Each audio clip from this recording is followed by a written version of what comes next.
Welcome back to the Lift Free and Diet Hard podcast. I'm your host, Andrew Coates. Join me along with industry leaders and friends on a quest to get more people through the gym door and eating and living healthier. Join me where evidence meets empathy while rejecting fitness industry fads and extremism. Let's begin.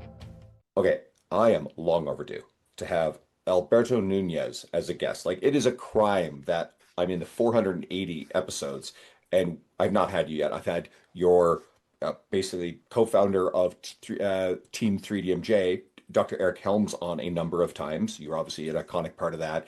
A WNBF pro bodybuilder yourself. It's great to have you. Appreciate it. I really do. And yeah, Eric gets around, man. He's my boy, but I still be tuning into his podcast because he is just so good at just being the messenger. It's why I go to him. And I find that a lot of the muscle building space now is sort of contentious. It's almost a battleground with people vying for status. And when it comes to, interpretations of research, because there's a lot of varied interpretations, Eric's been my go-to because he's widely respected, he's nuanced, he doesn't speak in absolutes, but I know that some of the things we'll talk about today, the questions I have, will actually complement his recent episode with me. So I'm going to jump right in. So does training advice from the competitive and untested bodybuilding world work for the natural everyday lifter for effectively building muscle? It's a broad question, I know.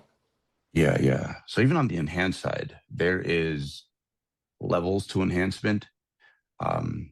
It makes me giggle because I can't say this because I just don't have that sort of street cred. But Broderick Chavez, who's guy, speaking of artiste when it comes to just being the messenger and educators, he's so good at it. He mentioned this the other day, how training enhanced athletes and non-enhanced athletes are like two different sports. And I'd argue that there's probably a threshold when it comes to enhancements where it's like, okay, completely different ball game now. Right. Whereas I think a lot of personal friends, because I have meathead friends on both sides who were natural for an extended period of time, and then they decided to, try things on that side. It's just been a very efficient process since they have their fundamentals in order. So it's made it that venture safer. I think what we do is natural guys at the highest level. I don't think there's a 1-for-1 translation, but the way I like to explain it to people is like the big principles are still very similar, and it's as if I was a Ferrari mechanic. I could work on my neighbor's Toyota, but it probably doesn't go the other way around where I could just take my Ferrari anywhere. Right.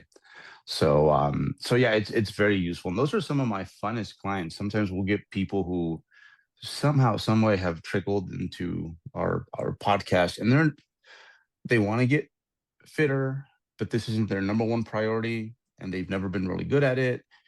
But they come to us, and I take that as a huge compliment. Like a few years back, I had a guy who did not even want to lift weights. I mean, that was a project to work on, like that part, because the strength training is super important. But he's like, you know what?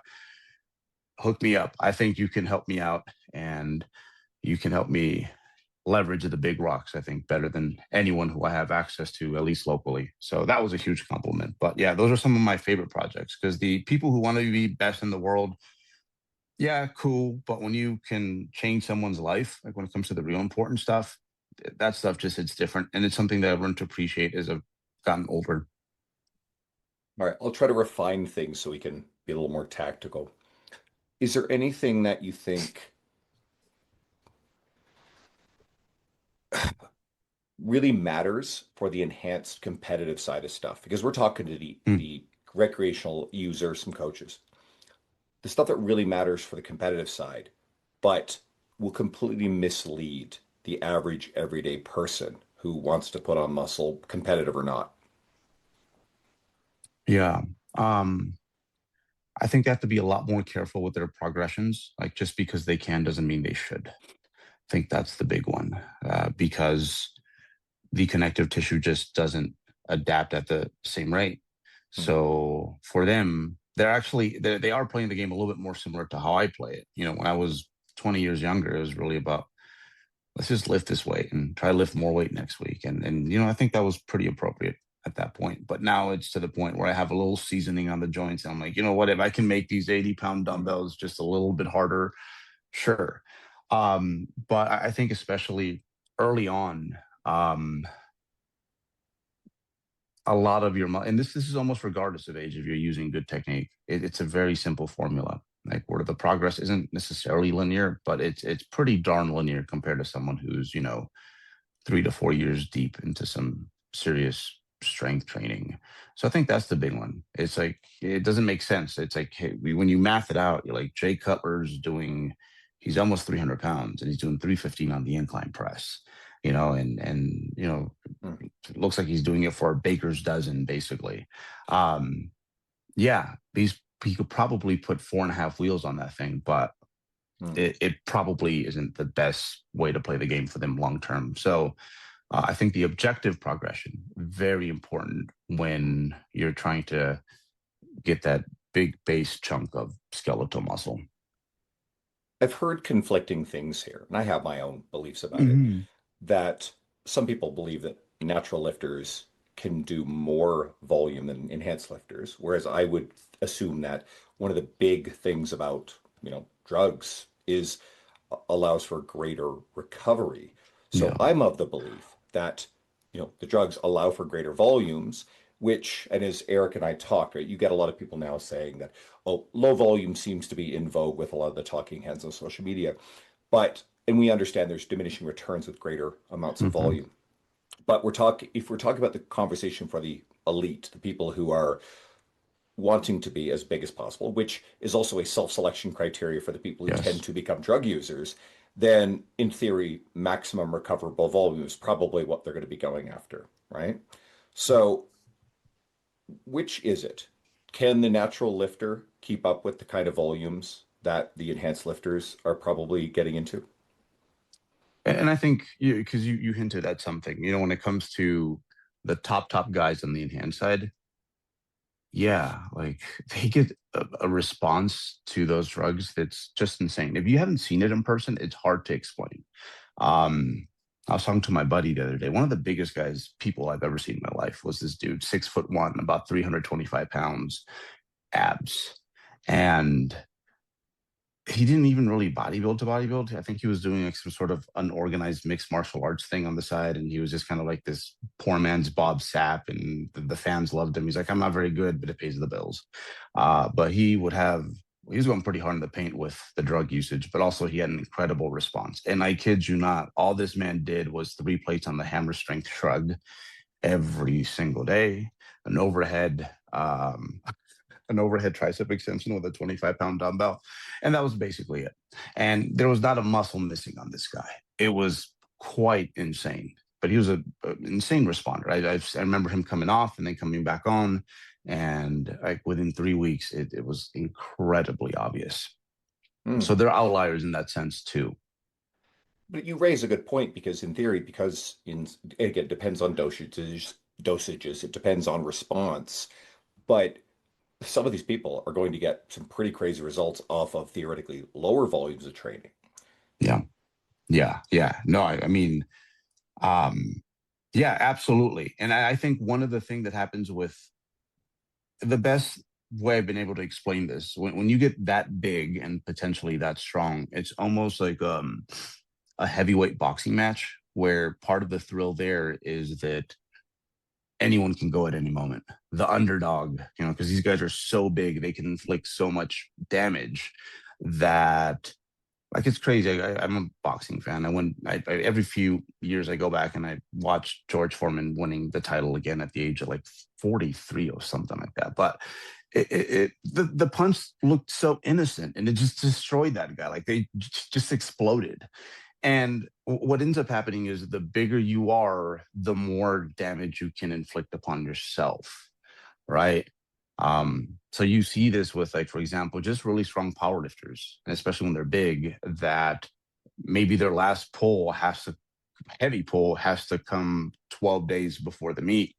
Whereas a lifter who's not as strong, or maybe just maybe even stronger pound for pound, but much smaller, they that last pull comes a little bit closer to the meat because it's a smaller system. It cleans up quicker, and just when it comes to the overall magnitudes of strength, they're not nearly as strong. So I guess There's go ahead, go ahead. there's somewhere I wanted to go, and you started going there, and I like this. It's the difference between relative and absolute strength and relative and absolute load. So I'll try to break it down, and I'll leave it Yes. to you. So bigger, stronger athletes, and this also plays in comparison when you're dealing with women and men on average. There's some Mm-hmm. crazy strong women, some guys who aren't, but on average, bigger, stronger individuals are probably using more load. Now, Yeah. relative to your size, the relative strength might be equivalent to a smaller lifter using less load, but there's something about the absolute magnitude of that load that is a different, more disruptive stimulus, connective tissue, nervous system, etc. That, and I feel like that's what you're alluding to. So could you take that and run with it and explain why it matters? Yeah, and it's also just a bigger system, so it takes a little bit longer to clear everything Hmm. compared to, you know, 110-pound woman, right? Um, like I will write things for women sometimes. And I'm like, this would kill me and I'm not a very big guy either. I'm maybe just a dash under 170, but I've even seen this with myself, especially when I've ventured in the past into heavier off-season weights, like the volume that I need in the 190s compared to what I can handle at the 170s. There's quite the contrast there. It's quite big, in fact. Just because I'm maybe not stronger pound for pound, because there's diminishing returns when it comes to that. But what I can do to myself with a heavy set of chest presses is just completely different. So when you're smaller, not as well trained, it's almost like it's like little pity patters compared to what say Jay Cutler could potentially do to himself. And I think that's one of the reasons a lot of these guys just try to figure out ways to like muffle their own strength. I guess this is a bit circular, but it comes back to the confusion over who can actually do the most training volume. I think one of the Mhm. biggest variables is going to Yes. be training age, regardless of drug enhanced status, right? Yes. Yes. Yeah. Yeah. It's kind of like you're trapped in your own body when you're one of those guys. Uh, like that is the limiting factor. A quick break from this episode to shout out RP Strength and the RP Hypertrophy app. I have a big confession. I've never used a coach before. I've always auto-regulated my training for decades. But I've known Dr. Mike Isertel and Nick Shaw, the founders of RP, for years, and I'll get behind anything they create, including years of reading their books, consuming their media, attending their seminars, and having them as guests on the show. And I've been using the RP Hypertrophy app now for several months.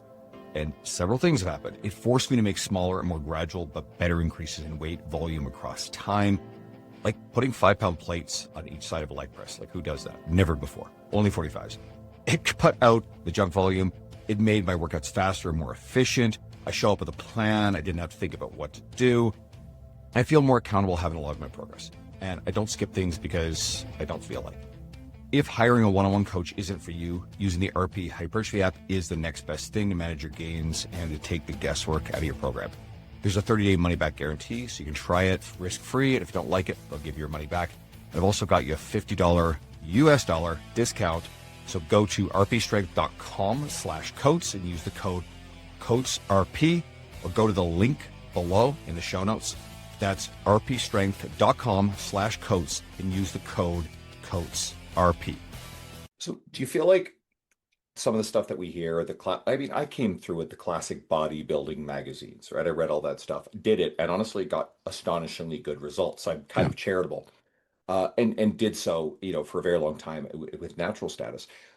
But is is the drug side of stuff a lot more forgiving, which means that a lot of probably the argument over approaches, the different styles, is kind of covered up by how powerful the drugs are, to where you know how bodybuilders say, oh, this exercise for this thing, or obviously there's the big disparities in the claims about volume of training, the Menser and the Hmm. Dorian Yates camps versus most of the traditional bodybuilders. It, it just how much more can the drugs mask for inefficient, ineffective, wasteful effort? It just makes that target so much bigger, you know. Um, like at this point, 26 years in, when it comes to training, I like to think I can still progress. There's still something in the tank, but that target is just so small. Like I have to get so many things right to make it so that over an extended period of time, there's a very noticeable contribution to my little pile of gains. Whereas what, like even going from, not using to using a sports TRT dosage, it just kind of makes your target, it's like, oh, it's like early intermediate size again. Um, so I think as it is, like hypertrophy is a very forgiving adaptation. There's many, many roads to Rome. And then you add a bigger target, it just kind of broadens things up that much more. And it's one of the reasons that like I felt like I made it because when I was training, like this stuff wasn't openly talked about the way it is today, for better or for worse, I'd say. Um, like I knew that if I went to go talk to those big guys as a 18-year-old about what sort of stack they're on, like I'd be leaving the gym in a shovel, right? So it's one of those things where it's like I had to earn my strikes. There was a little gatekeeping, and I think it should almost be that way. And it wasn't until they saw me make a little progress on my own that all of a sudden I started rubbing elbows with him, and that's how I got good with that really humongous human being I spoke about earlier. Um, because I do feel, especially if you aren't trying to take it to the house with the dosages that a lot of these high level enhanced guys have to, it's just worth it for them that they have to use in order to be competitive at that next level. It's probably in your best interest to, read the muscle and strength pyramids and understand the most essential principles that get this thing moving in the right direction. Yeah, like that is, like, talk about like it's literally bodybuilding for dummies. It's kind of like that series. Boy, does it have you covered. What took me 10 years to learn, all in there. All right. So if you could summarize the stuff that's in there that is completely merged with the things that you've prioritized, maybe the stuff that you did well early, or the stuff that as you've matured as a lifter, you've been doing this a long time, you say, these are the things that I won't compromise on. These are the Mm. non-negotiable weekly behaviors that lead to the best results. And because, I mean, shit, I'm 48. You've been in the game a long time. So, I know you're not an early 20 something anymore. Uh, it's less forgiving as we get that little bit older. So, what would you say to people? It's like, hey, if you're serious about this as a lifestyle thing, get this stuff right. Yeah, at the bottom of the pyramid, adherence is the most important factor. And, in retrospect, that is one thing I did really well because, compared to the other sports I played, bodybuilding was by far my worst sport. Like I was much better at those other things, but there was something about bodybuilding that pulled me because I'm like, I really need this, because if you're not careful, you're gonna have to go over and just do over things that you rush through. So there was something I did really well. It was like when I first started training, I didn't trust myself with more than 3 days of training a week. So that's how I started. I was like, you know what? Because anything beyond that, I know what's going to happen. I know exactly what's going to happen. And same thing on the nutritional front. It started with, I'm not changing anything other than I'm going to have a little post workout protein because I hear it's good. And I just started to, over time, once I mastered these steps, add a little something, see a little progress, and that kind of gets you a little buy-in. And you're like, all right, what more can I do to expedite this a little bit more? And then maybe I added a fourth day. And then maybe it was like, hey, let me track my protein across the day. Like maybe that's the next logical step after post-workout protein. And I just, over time, like slowly just started to really assemble a solid base when it came to that pyramid. And even today, like I'm a new father, and it's been quite a transition. And I wish I could train 6-ish, sometimes 7 days a week like Eric, but I can't. And I'm aware of that. As much as I want to, I know that's not going to go very far. So 4 days a week is what I'm doing. And as important as my goals are, and as fortunate as I am to be able to compete at a very high level, Like that is still the base of my pyramid. It's like, okay, what can I realistically like get done? And it's just so wild how big those big rocks actually are.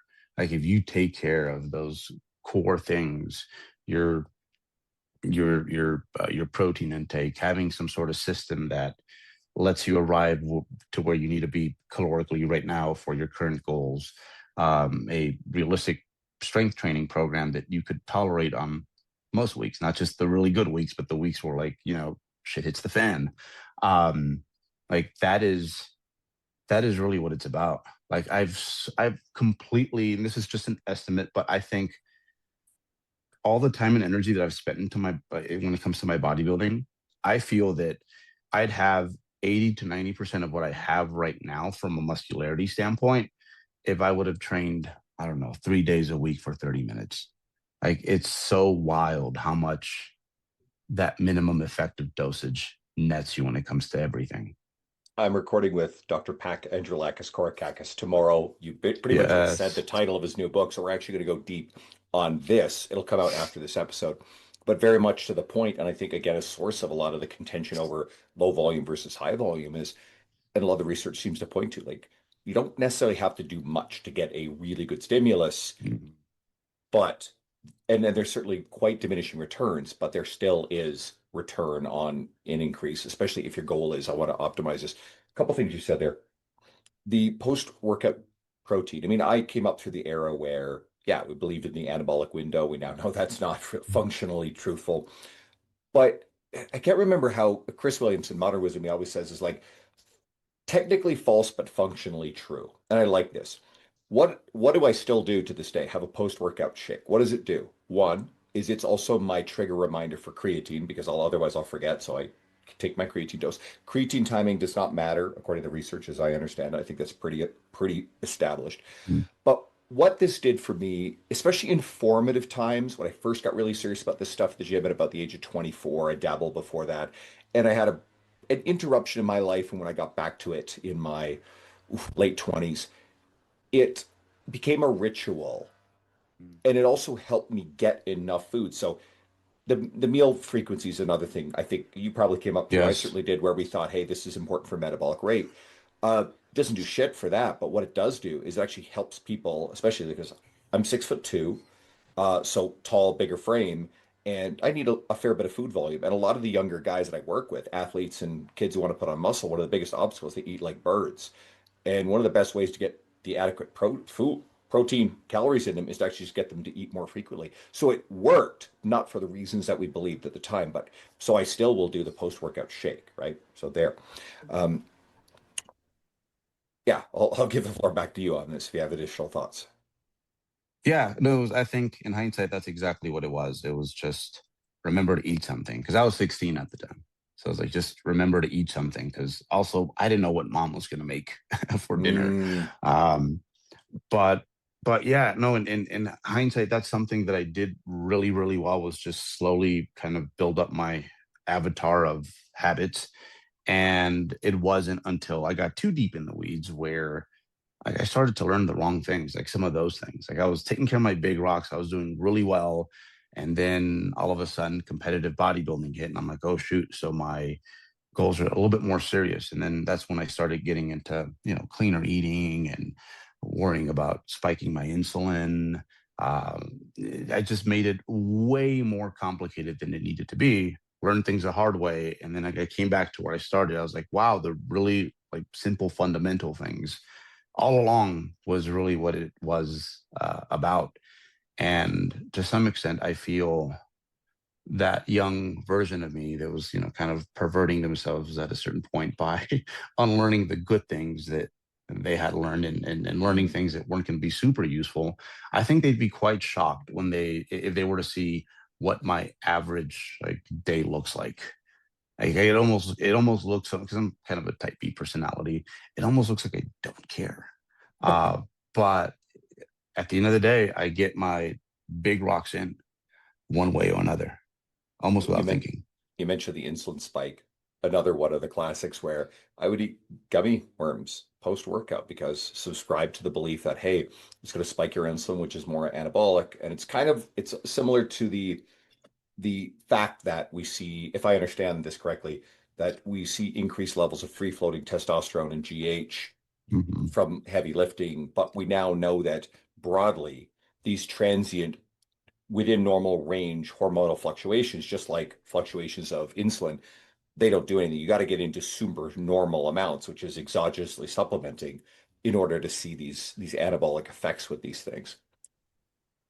Yeah, especially on the nutritional side, one way to summarize it all is everything I've learned and had to unlearn and then relearn is that the more rules there are to a nutritional game plan, the less likely the person who constructed that knows what they're actually doing. Because for a minute there, it was a bunch of things. It was like, you know what, going over the century mark with carbs kind of made me feel weird inside, And if I was gonna have a big carb meal, it was like, do I want to load that up with too much dietary fat? Like, let's keep the dietary fat. Let's not mix meals, essentially, right? So it was all these unnecessary rules that didn't do anything but made this a lot more complicated, a lot less fun. And I can see how if it catches the right person at the wrong time, it can totally discourage them from actually ever getting consistent with this.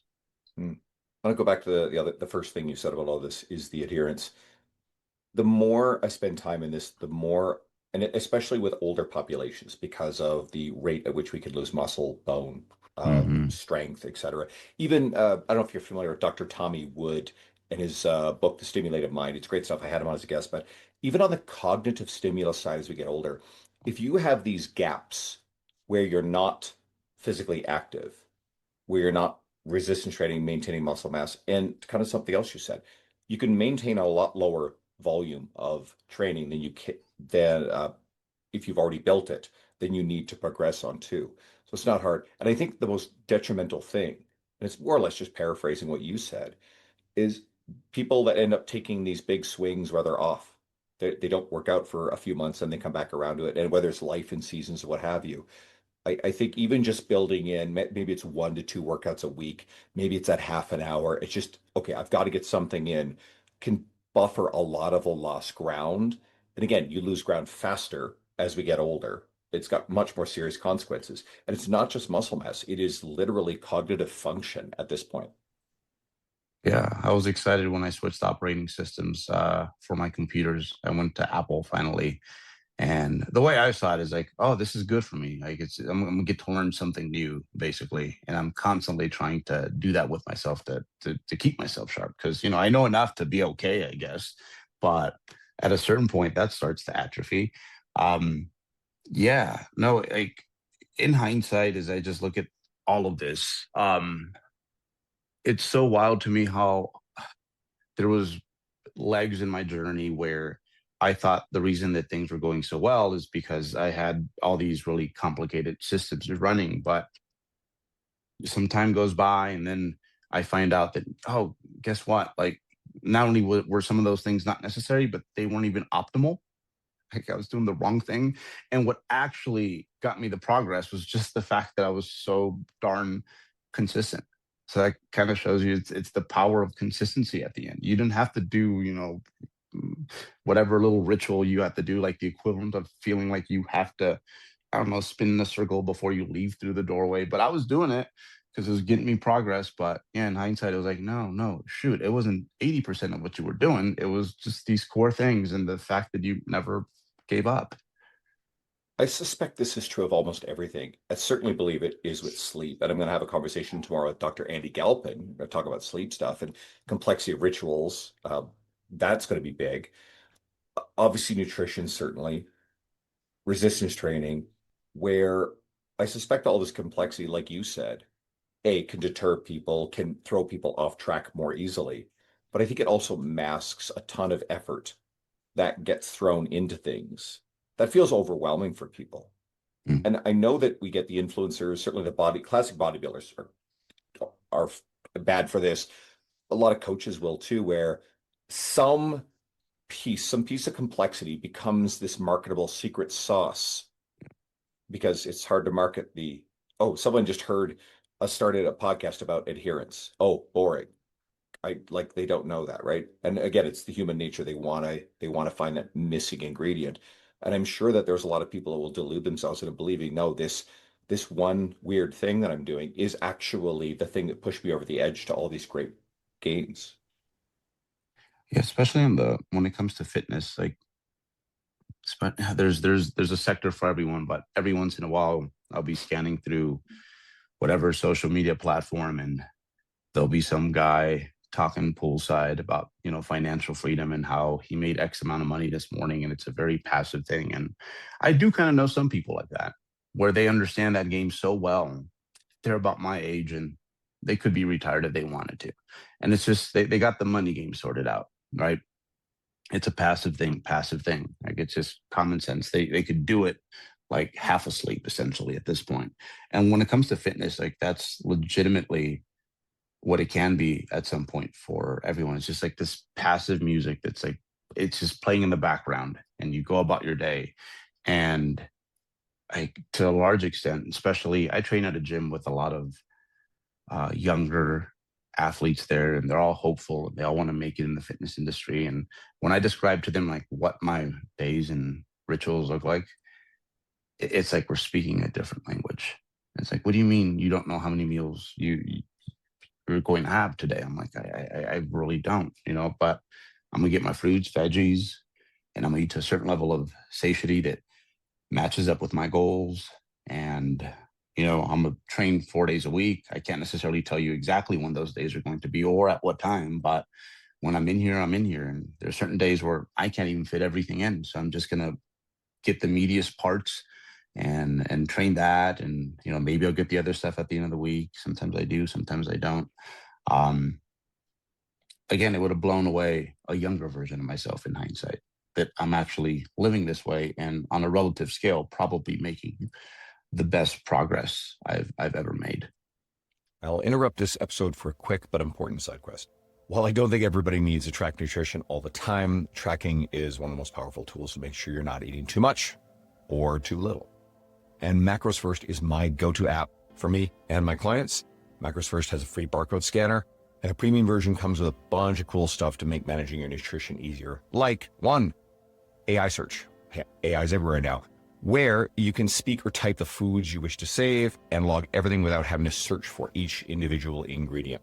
Two, import recipes from a website. Save time creating recipes manually by importing all ingredients and instructions from your favorite recipe websites. No more searching for each ingredient one by one, just paste in the website.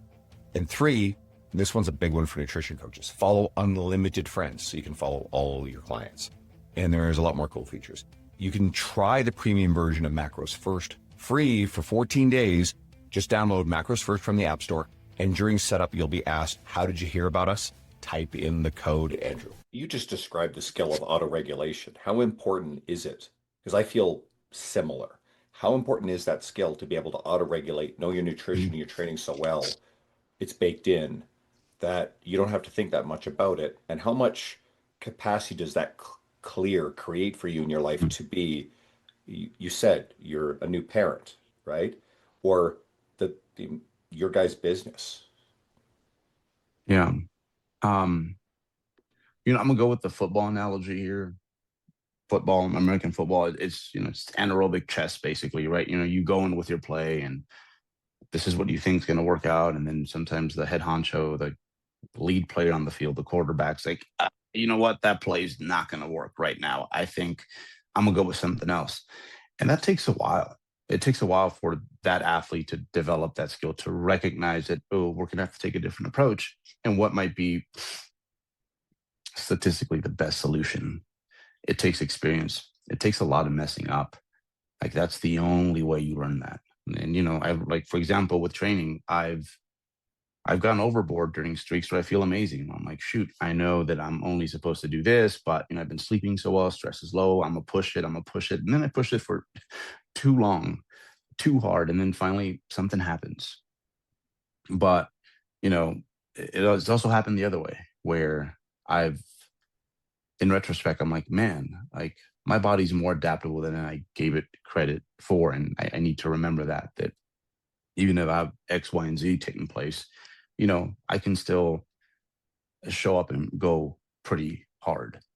Nutritionally, I think this is a big one where, food is tied into a lot of social things.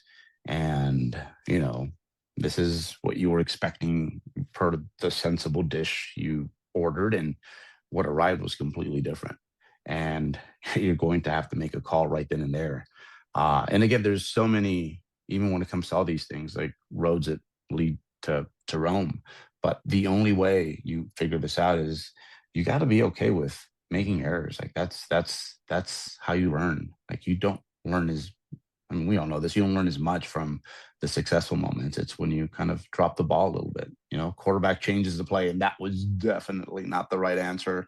Well, now he knows. So, yeah, that's one thing. I've messed up every way possible, I think, and because of that, I have solutions for most things that seem to pop up spontaneously. How much of the complexity that gets added in do you think is people get bored that they can't tolerate the fact that the basics work so darn well that they actually need the stimulus, they need the novelty of complexity? Oh man, yeah. And this is something that I've seen, especially with my younger folks, a little bit more. Like it was always kind of an issue with the younger folks, but it's attention spans are kind of going, right? And I've seen this in the way that I write programs where, um, yeah, people need a little bit more novelty, and that's fine because I do a lot of things that I know there's better options for me, but I just really enjoy doing that thing. I think it should also be exercise, strength training should also be your adult recess for sure. And you should do things that excite you and make it easy to work hard. But at the same time, as we mature, um, we're all children in different worlds, right? Of varying degrees. I'm 43 years old, but bodybuilding years, I'm 26. So I'm getting it, right? Um, I also know that there's certain things in my programming that if I want to get whatever that goal in the longer term is, I have to do those things, even if it's not necessarily my favorite thing. So I think that just comes with maturity, is like it'll always be fun, but I think you should always make room for fun. But I think most people really, really enjoy just understanding things at a deeper level. And once your knowledge up here is kind of caught up a little bit, just doing the right thing is probably the most satisfying, awesome thing you could do. But it takes a while because I've been there before. I've been, training age 5 years, and I act like a 5-year-old. It's like, okay, yeah, this squat's going really well, but what happens if I add, I don't know, 5 more weekly sets? Let's do it. And the Widowmaker, let's do it. Um, but yeah, same thing with that. Like to some extent with my athletes, if it's not going to cause like, some harm beyond a certain level, I will be like, you know what, this is what I predict is going to happen. I think we should do it because sometimes I am wrong. So let's f around and find out, because again, that is how you learn. Mm. All right. Some of the stuff that you already talked about, and this will be very interesting with the next question, because this is where I kind of need people to pull over the car, Google you, and look for physique photos. You are a lean motherfucker. Like you are legendary for being lean, and you walk around, as I understand it, lean a lot of the time, which might seem surprising given how you kind of described, how you've been auto-regulating and not necessarily like everything is not totally regimented. But I guess the question is, do you in fact stay that lean pretty year round? Not obviously stage lean, but and it doesn't sound like there's necessarily that many trade-offs, but are there some trade-offs that you make in your life to be lean like that much of the time? Yeah. How lean I stay has always been um something when I know better that I've kind of I try to have it align with where my current skill set is at. So there was a time where if I wasn't over 180 pounds, I didn't feel right. I didn't feel right. Um, there was too much restriction, and it just wasn't as fun of a body to play in, to train in. And then as time has gone by and my habits have kind of passively but not passively improved, like I've just kind of seen that average weight just drop over time. And a lot of it has to do with the fact that I've been, again, going back to when I started, it's been a slow introduction of new habits. I'm still doing that to this day. Like this off season is the off season where I really get a few more raw vegetables in compared to previous years. Like it's to the point where I guess I really enjoy the life and the lifestyle and taking care of myself this way. So it doesn't, it feels like whenever I eat and it's something a little weird, one thing I've been doing recently is like I look at my plate of food, and this is we're going beyond the first level. Like I'll tell you exactly why the pineapple is there, you know, why I'm eating sardines or whatever. And I enjoy it at a level that is not superficial, that is beyond the zing, the hedonic pleasure. Yeah, I get that. But a lot of that part comes from the fact that it runs layers deeper, that this connects me to my goals. This makes it so that, shoot, 10 years from now, I'm going to be able to go just as hard as a dad as I do today. So it doesn't feel like a sacrifice. But again, that's because I've been very tactical when it comes to, adding to my to-do list, not until I trust myself.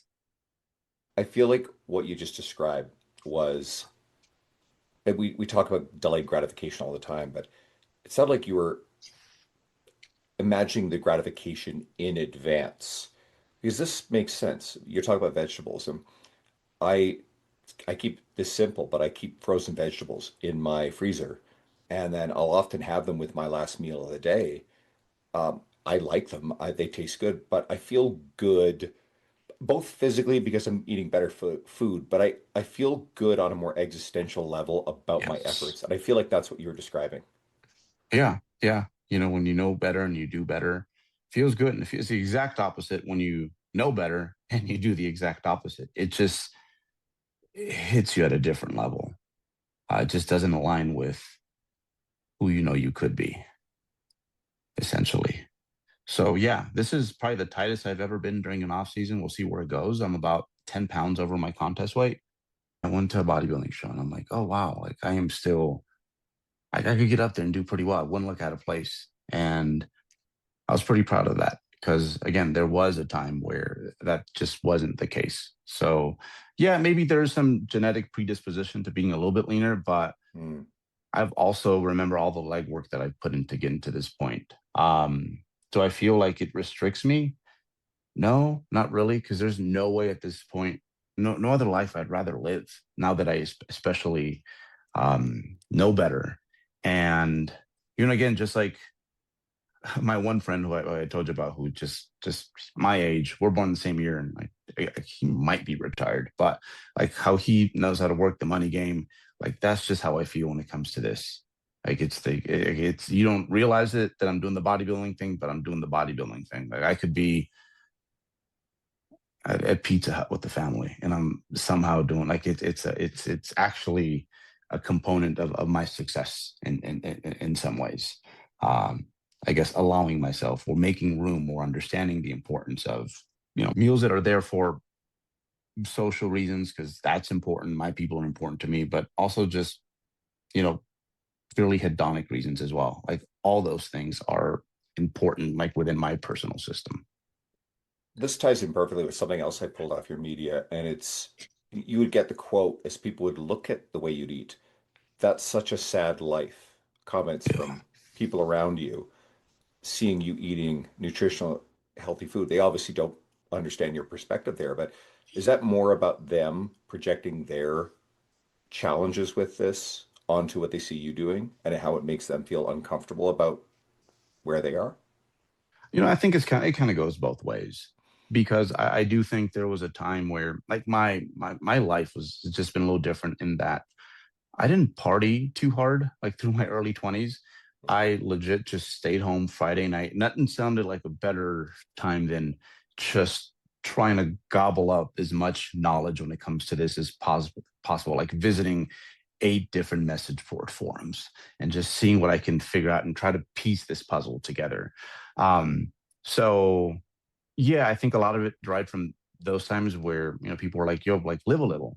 And in hindsight now, I'm like, man, like I'm pretty proud of that dude because he kind of like did it his own way. Like that was his idea of partying. But I wasn't, I guess, prepared to be challenged at that point because there was a part of me that, you don't know yourself as well when you're younger. And I'm like, am I truly missing out on something? So I try it every once in a while. I'm like, all right, we'll go clubbing tonight and see what happens. And it never appealed to me. But there was something that I struggled with for a while. But I do think a lot of it was my issue. I think sometimes when people would acknowledge what I would choose to eat or what my refrigerator looked like, I think sometimes it was a compliment. I didn't see it that way because, I was challenged with that earlier. As a matter of fact, it hasn't been until the last, I think, 4 years that I would go out in public without sleeves just because there was a little bit of like body shame there. I felt like, again, we keep bringing up the rich guy archetype. I felt like new money, like, yeah, right. Like it's like I gotta have this designer clothes and the car, and it's like I want to be more like that multimillionaire that has been driving his Toyota Tacoma for like 20 plus years. Like that's what I want to be on this side, and it hasn't been until recently, I think, because it does spark some really good conversations because they can see the grays on the beard now. So like to be in shape and over 40, like all of a sudden it just allows for some wonderful conversations when I'm out where first thing I tell people is like it's not that complicated. They're like people try to overcomplicate it for you, and it's so simple that it's going to sound silly, and from there we start. So yeah, that's been a lot of me just kind of growing up and being comfortable with the life I picked, and even if it is a little different. Let's say someone listening and they're saying, "Oh, I have a hard time seeing the world the way you do, the things you derive the fulfillment, enjoyment out of," because it makes sense because I've experienced, a fair bit of it. I mean, I can't claim up my 20s where there was a lot of gym time, but I used to own a nightclub, so there was a lot of departure from this as well. I played a lot of catch up with evidence-based fitness stuff later on as I started my career late, and it was learning from, you guys and reading the old T Nation stuff and every other Yes. resource I could get my hands on. That did a lot for me, right? So you're ahead of the game. What do you say to the person who is having a hard time getting in touch with how much peace and joy it can bring you to eat healthy food, really have this stuff on autopilot? And especially for when it comes to adults, um, what I try to do is because you get to a certain age where you're competent in at least something. It could be a board game, it could be your profession. I don't know. There's something you do really well and that you stuck to, and I try to have them think about that version of themselves and how you could be that version of yourself in this world. You just need to start from scratch and remember some of the lessons that you learned, as you were, climbing up the ranks of your career or you're a parent, right? And Mm. so I have them, try to reflect on that a little bit. And I mean, that's what I do whenever I want to start up something new where I do feel like, hey, here's day one. So I view the whole world from a bodybuilding lens, essentially, or at least my experiences as a bodybuilder. And every sort of like little weekend course when it comes to like my other hobbies that I've taken, that's always the best compliment at the end of it is just how patient I am with myself when it comes to getting it right and how I am not rushing it and wanting it all right now today. Um, but again, that's because of the bodybuilding thing. Like I try to imagine that hey, like in this tango class I'm taking, I'm going to try to take, you know, Alberto the bodybuilder, and if I really want this and this really sticks, in a few months, like you can bring more and more of that side of you to, this dance class or what have you. This episode is brought to you by Just Bite Me Meals. I work long days and I won't compromise my client experience or sacrifice my workout, sleep, or nutrition. So I needed a quality and reliable meal prep service so I could save time on cooking and shopping and have more time for the stuff that matters. Net out the cost of groceries and the service isn't as much as you might think, and regular impulsive food delivery apps, eating out, that costs way more anyway. I get more meal variety and less dishes to clean, and I've been referring clients to Just Bite Me Meals for a long time, and I recently started ordering myself. Food is great. The beef brisket tacos are my favorite so far, and there's a lot of menu choice. Your calories and macros are listed. The portions are great. You can order custom meals. They deliver to your door, or you can pick up from their storefront. And I'm sorry to listeners outside of Alberta, but Just Bite Me Meals is currently just in Edmonton, Calgary, Grand Prairie, and Fort McMurray. Ordering from Just Bite Me Meals made my life easier instantly. And you can get 10% off on all your orders using my code, Andrew Coates Fitness, all caps, on their website. That's Andrew Coates Fitness, all capitals, or go to the link and the code in the show notes. It sounds to me like you've approached bodybuilding as a form of self-mastery, and I guess it almost has to be successful with it sustainably, right? Yeah. One of my favorite movies, and I can't wait to rewatch it again. I don't rewatch movies a whole lot. Is what is it? Hero Dreams of Sushi. I'm not sure if I'm pronouncing the first name, but it's just sushi. The documentary about the legendary Japanese sushi chef and store owner, and I think he has like maybe 6-8 seats, and it's like a Tokyo subway. And I think any apprentices, they have to do so many years of making rice before they're even allowed to touch the sushi. It's a classic. Yeah. And then his son got a restaurant, and it's based. I guess he's right-handed or he's left-handed, and so it's like the exact thing as his father's, but like backwards, like right. So yeah, I'm like that movie. Just like I see that, and I think of my bodybuilding adventures, and me trying to get this right, and all the errors, and how magically I've just kind of like appeared here, and I've been able to take more from bodybuilding than just like excess skeletal muscle. It's again, it's been the one thing that I've used to just really center and ground me and make me better at everything else I need to do. And the odd part, it started with very superficial goals. I was just poor 16-year-old, and my family didn't make a whole lot of money. So I was like, you know what? If I can't wear nice clothes, I'm just gonna look good in whatever I'm wearing. Like it started there, and very quickly, like within 2 weeks, I'm like, you know what? I don't care. Like I don't even want to hang out with my friends anymore. It's like I got the gym to go to now. So yeah, absolutely. That's exactly what it is to me. Oh boy, is a physique ever part of a fashion statement. I seldom think of podcast titles during the episodes anymore. Back in my old days with my old co-host Dean, we often would.